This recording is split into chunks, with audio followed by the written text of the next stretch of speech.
Time now for your forewarned weather with Thomas Keyboy. Good evening, Utah. Happy Thursday, or happy Friday Eve, as we like to call it around here. Got a couple great sunsets for you. This is the view right now in Bryce Canyon at Ruby's Inn, looking towards the ice skating rink, and there are a few folks actually ice skating. Really cool view there on what is a chilly evening down in Bryce Canyon, but it's going to be a chilly evening across the state, but this might warm your heart. The view from Powder Mountain, absolutely incredible sunset right now. You also have the textured clouds to make it just that little bit better, and one of the best things of being around 8,000 feet is that you don't have to worry about the inversion haze, so a very pretty view as we close out this Thursday. Temperatures are still mainly in the 30s and 40s out there, while St. George still staying relatively mild, sitting at 55 degrees, but tonight will bring overnight lows for just about everybody below the freezing mark, and in most locations across the state will mainly see teens and 20s, while St. George will be right around freezing by daybreak tomorrow, right around 33 degrees, and then tomorrow afternoon with our southerly flow and high pressure in place, our daytime highs will trend just that, a little bit warmer. We'll go ahead and zoom things in here for a better perspective. This will show you your overnight low tonight and your daytime high tomorrow. You can see across northern Utah, mainly going to see 30s and 40s. Even the Wasatch back tomorrow will be in the mid to upper 40s.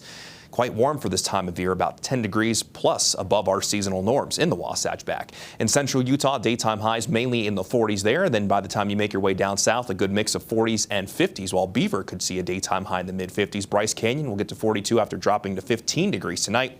And St. George will likely come in just shy of 60 degrees, and it will be just that little bit chillier over in San Juan County.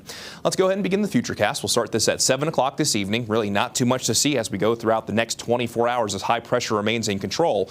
But this high pressure will slowly begin to move out of the way, moving from west to east, and by Saturday we'll start to see a little bit more moisture filtering in.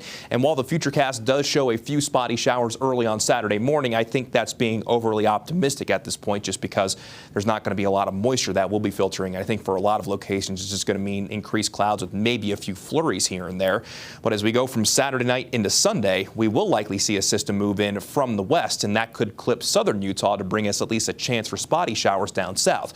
Let's walk you through it here on the upper level Futurecast, where that high pressure starts to move out of the way, and then between Saturday and Sunday you can see that low pressure moving in from the west, likely bringing us that best chance of wet weather in the southern half of the state, even though that chance of wet weather isn't going to be that high to begin with, just because this system really is not going to be able to drag in a lot of moisture. Then on New Year's Day, we actually could find some moisture in northern Utah, but again, that chance stays fairly low just because the main dynamics of the storms will be to our north and to our south. But if we're looking to be a little bit more optimistic, maybe by the end of next week, a system coming in from the Pacific could bring us a better chance of wet weather overall, and the 6 to 10 day precipitation outlook from the Climate Prediction Center is a reason to be cautiously optimistic. But again, we've been through the same song and dance. We'll just keep you posted there.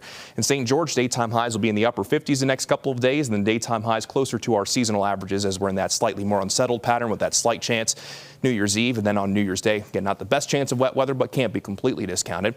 Then along the Wasatch front, more inversion haze. Unfortunately, that will continue to build, but maybe with that slightly more active pattern, even though the chance of wet weather won't be that high. Maybe we get some relief, but right now, looking towards Thursday, maybe that could bring us a decent chance of wet weather. Let's keep our fingers crossed.